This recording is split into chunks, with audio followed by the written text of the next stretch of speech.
Hi, welcome aboard the Drunken Boat, our upcycled, recycled house project. We're stood inside our 1930s Thames barge here, and this video really is to give you a look around, give you an idea of the size of things and what we'll be up to over the coming years, etc. Give you an idea of what we've got here.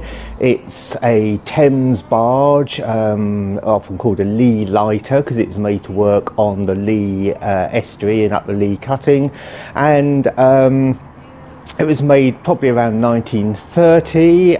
We'll do some history on it at some point, but I'll do that in a separate video. So if history isn't your thing, then you don't have to watch that one.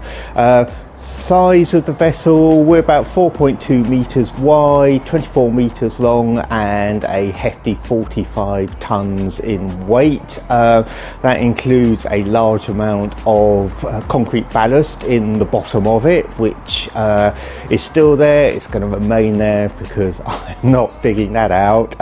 We'll also have some footage of what I am digging out and what it's like underneath. So yeah, let's have a look around.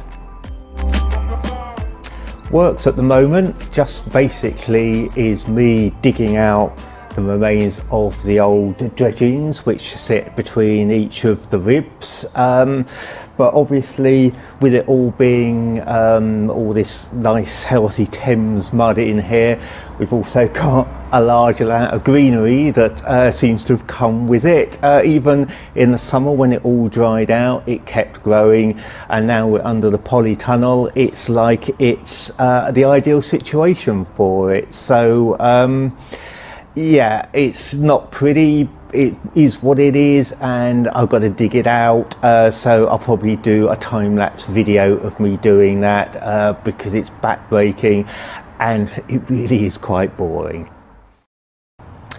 And as we've seen from the other side of the barge, the dirt and greenery, first things we've had to do is pump out all the rainwater that has gathered in over the autumn before we put the polytunnel up over the barge.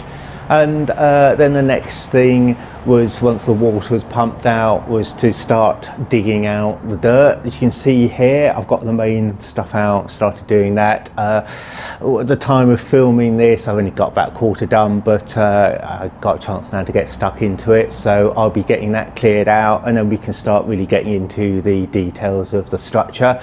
Reason that we're doing this first of all, and I'll be doing some cutting out, is that the very first thing we've got to do is get in our structural engineer to work with what's here, so we can see where we need to strengthen and add pieces for when we cut out the doorways and add the additional structure for the living accommodation. So yeah, it's starting off with the slightly kind of, I guess, boring bits, as it were, but it's all good. It's really nice to get to know the structure that you're working with, and so you know it's all been done properly and to the standard you like it done to. So yeah, it's hard work but looking good. As you can see here, the whole hull is all riveted together because it's 1930s. This was before welding was commonly available, so the whole thing is riveted. These are machine rivets that have been put in. Everything down to about here is as good as new, and everything from down here and between the ribs is as good as new. This is because this has had plenty of time to dry out, and down between the ribs, when the barge was used as a dredger from day one, mud has sat in here, no oxygen, so obviously nothing to cause any real rot or rusting. The section here, about 40-50 centimetres, that's where we've got some rust, but that's because obviously when it rained over the years, that's where the water's sat and given ample opportunity for the rust to set in. But still, as a general rule, the steel is as thick as the day it was made. It's about sort of 11-12 millimetres thick. Don't think it's ever really had anything done to it, but it's quite happily sat out in 90 odd years of weather, and yeah, still pretty much good as new. you'll see these various bits where there's damage along both sides to the ribs.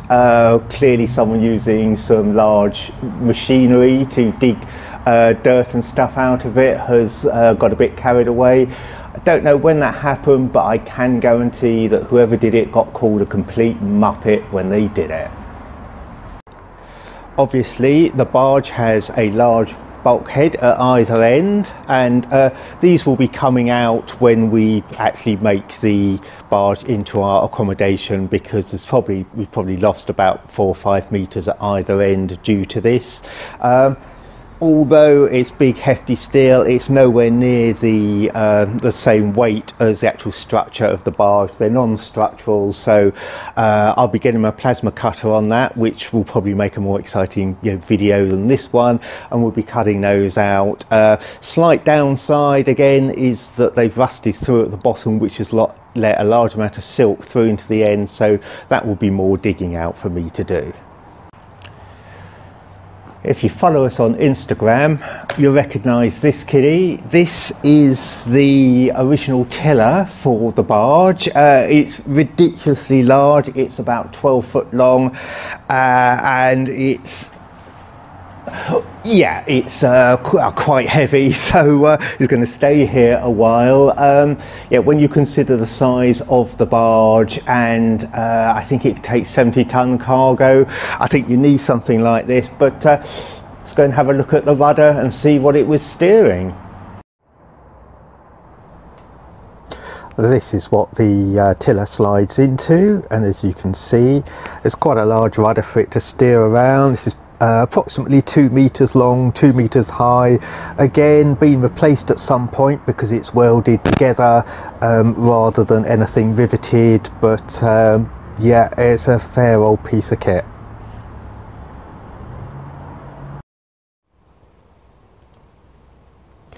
And here we have the strips of metal that are welded to the rear of the boat. This is for obviously whoever was steering it to push against to bring the rudder round and into place. These aren't original, these have been welded on, so I don't know if they're originally on here or whether they've the originals worn off, which is highly likely.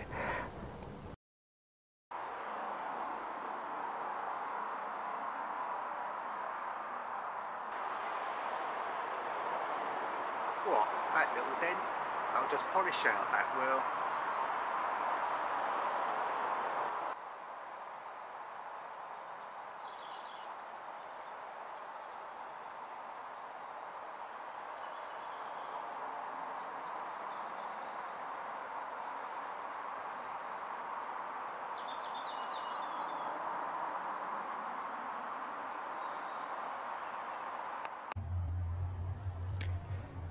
Well, I hope you appreciate the dangerous things I do for your entertainment. Here we are.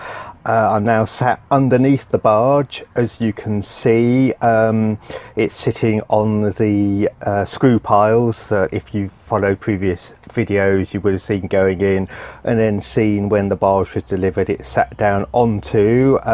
Still quite a bit of space under here to crawl through. Obviously take care of the underside of the barge and get it all de-rusted and painted up.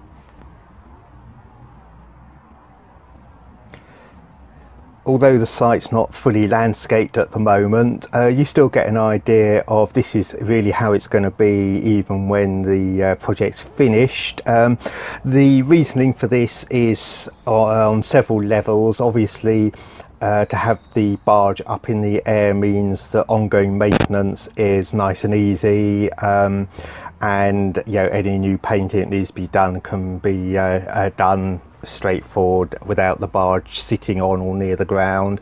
Another thing was that we obviously we wanted to do an upcycle build project for ourselves, but also, you know, it's pointless doing that and then just snubbing all the wildlife around. So the whole point of this is when it's done, the garden will literally flow down underneath the barge and up out the other side, so there won't be, you know, anything there for wildlife to notice. They'll just make their way from one side of the site to the other, and in before the polytunnel went on, we had all sorts of birds, blackbirds, robins, etc., making their way under one side, seeing what food they get and coming up out of the other, and same for sort of mice and foxes and things like that, which I think that's how it should be. We're living there and the wildlife doesn't even notice that we're on the site at all, so for us that's perfect.